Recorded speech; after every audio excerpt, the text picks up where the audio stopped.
There are buildings on this planet where the air is cleaner than the inside of a human lung, where workers wear full-body suits to prevent a single hair from contaminating the process, where the temperature is controlled to within fractions of a degree around the clock, where the floors are engineered to absorb vibrations from passing trucks miles away, because the tolerances involved are so fine that a truck on a road half a kilometer outside could ruin what is being built inside. These buildings are called semiconductor fabrication plants, and they are the most expensive, most technically demanding, most strategically important industrial facilities ever constructed by human beings. One of them costs more to build than a major airport, operates on tolerances measured in atoms, and produces objects so small, so complex, so impossibly precise that the entire modern world, every phone, every computer, every car, every medical device, every AI system, every satellite would stop functioning without them. This is the economics of owning one. Start with the price of admission. A modern advanced chip factory, the kind capable of producing the processors that run smartphones, AI servers, and high-performance computing systems, costs between $15 and $30 billion to build. Not to operate, to build, before it produces a single chip. That $30 billion buys you a building that is architecturally unlike any other structure ever constructed. A leading-edge fab requires 83,000 tons of steel, 5,600 miles of electrical wiring, and 785,000 cubic yards of concrete. The clean room alone, the ultra-sterile heart of the facility where the actual manufacturing happens, covers the area of multiple football fields and is maintained at a level of purity roughly 1,000 times cleaner than a hospital operating room. In a hospital operating room, there might be 100,000 particles per cubic meter of air. In a semiconductor clean room, the target is fewer than 100. A single dust particle, a single human hair, a single microscopic contaminant landing on a wafer can destroy the entire batch. Intel once traced mysterious drops in overnight chip yield to methane drifting into the cleanroom ventilation system from a nearby dairy farm when the wind shifted direction at 1 or 2 in the morning. Cows on a farm half a kilometer away were ruining microprocessors. The farm was eventually relocated. This is the environment you are building. Now it happens inside it. A semiconductor chip begins as a silicon wafer, a thin disk cut from a cylinder of ultra-pure silicon crystal, approximately the diameter of a dinner plate. That wafer starts as raw material and ends, after somewhere between 600 and over 1,000 individual manufacturing steps, as a component containing billions of transistors in a space smaller than a fingernail. The features being printed on that chip are measured in nanometers. A nanometer is 1/1,000,000th of a meter. The most advanced chips in production have features at 2 to 3 nanometers. A human red blood cell is 7,000 nanometers wide. The structures inside an advanced chip are roughly 2,000 times smaller than a red blood cell. To print patterns at that scale, the factory needs a machine that does something that should not be physically possible. There is one company in the world that makes this machine. One. Located in a small industrial town in the Netherlands. The machine it makes costs between $200 and $400 million each. The newest generation costs closer to $400 million and requires 3 Boeing 747 cargo aircraft to transport. It weighs 180 metric tons and contains approximately 100,000 individual parts. This machine works by firing a laser at a stream of molten tin droplets. 50,000 droplets per second, at precisely the right position to generate a plasma that emits extreme ultraviolet light. That light, at a wavelength of 13.5 nanometers, is then bounced off a series of mirrors of almost unimaginable precision, polished to tolerances of fractions of an atom to project a pattern onto the silicon wafer below. The mirrors involved are so precise that if one of them were scaled up to the size of Germany, the largest surface imperfection would be less than a millimeter high. This machine, the EUV lithography scanner, is the single most strategically important piece of industrial equipment on Earth. Every advanced chip in every device you own was made using one. No company, no government, no research institution on Earth has successfully built a competing version. Decades of attempts by well-funded competitors have not produced a working alternative. The company that makes it spent 30 years and billions in research and development to get there. And the knowledge accumulated in those 30 years is essentially irreproducible on any short timeline. There is a line in modern geopolitics that separates countries that can build the most advanced chips from countries that cannot. That line runs directly through this machine. Export controls preventing this equipment from being sold to certain countries are among the most consequential trade policy decisions made by any government in recent memory. Access to this one machine is, in practical terms, the border between technological sovereignty and permanent dependency. Now the economics of what happens after you have built the building and filled it with the machines. The wafer that enters the clean room is worth a few $100s as raw silicon. After the full manufacturing process, hundreds of steps over weeks of continuous processing, that same wafer is worth anywhere from a few $1,000s for mature process technology to over $20,000 for a leading-edge wafer at the most advanced nodes currently in production. But here is the number that determines whether the business works: yield. Not every chip that comes out of the process is functional. Some have defects from particles that contaminated the process, slight variations in the lithography, microscopic imperfections in the materials. The percentage of functional chips per wafer is the yield rate. At a mature, well-understood process node, yield rates approach 85 to 90%.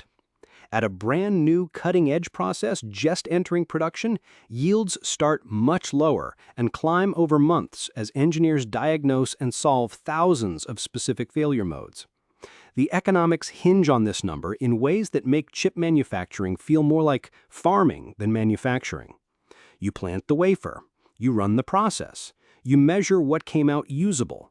The gap between expected and actual yield is the difference between a profitable operation and a catastrophic quarter. A single percentage point improvement in yield on a high-volume wafer can be worth hundreds of millions of dollars per year, which is why the most valuable intellectual property inside a chip factory is not the equipment itself. It is the process knowledge. The precise recipe of steps, temperatures, timings, chemical concentrations, and tool settings that produces chips reliably at high yield.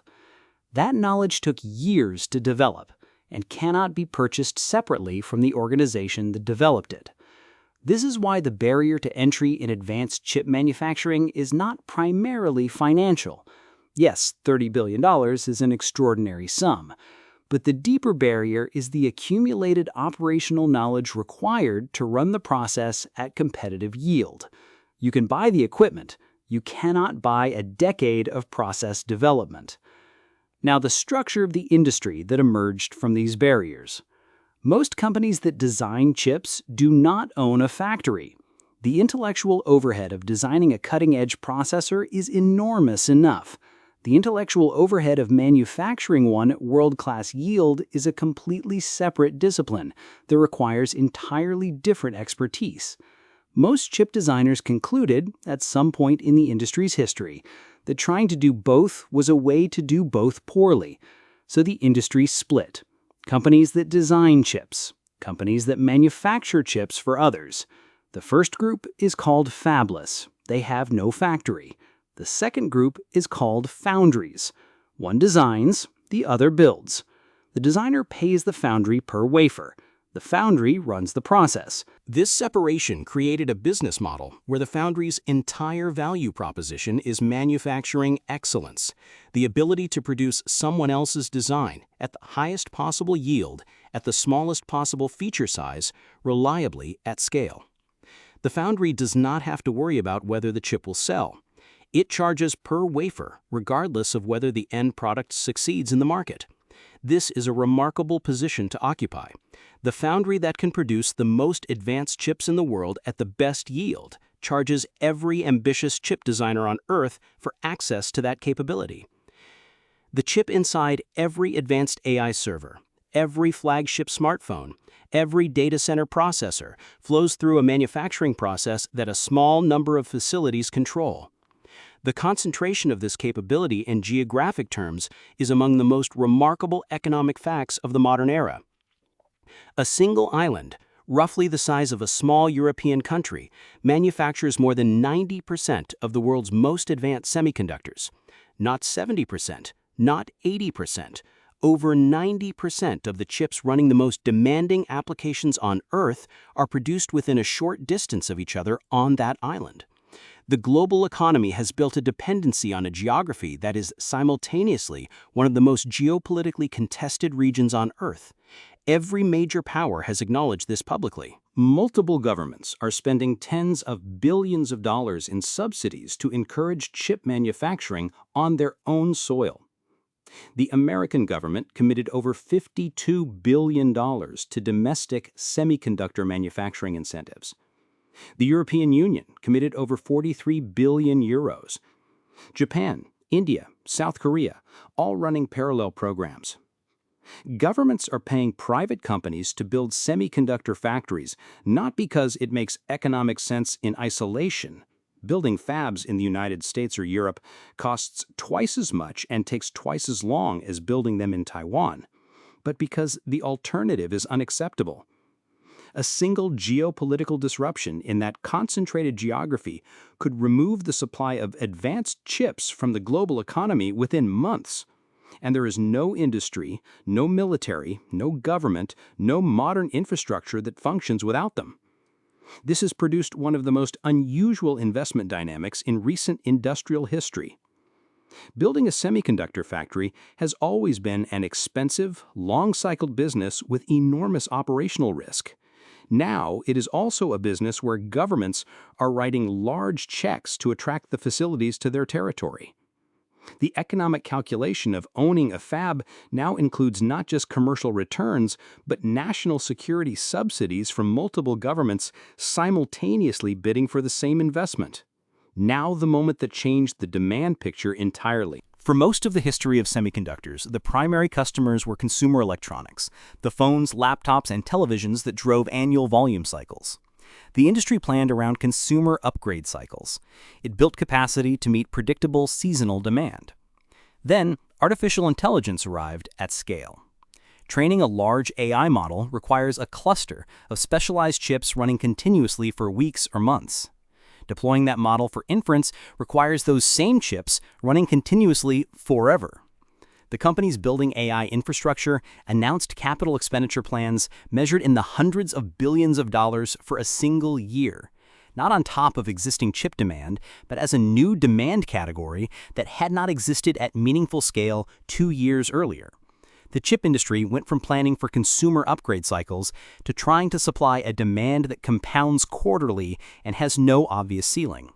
The factories that were built to supply the previous generation of demand are running at full capacity. The factories needed to supply the new demand are under construction and will take years to reach production. The gap between existing capacity and projected demand is, by most estimates, measured in years.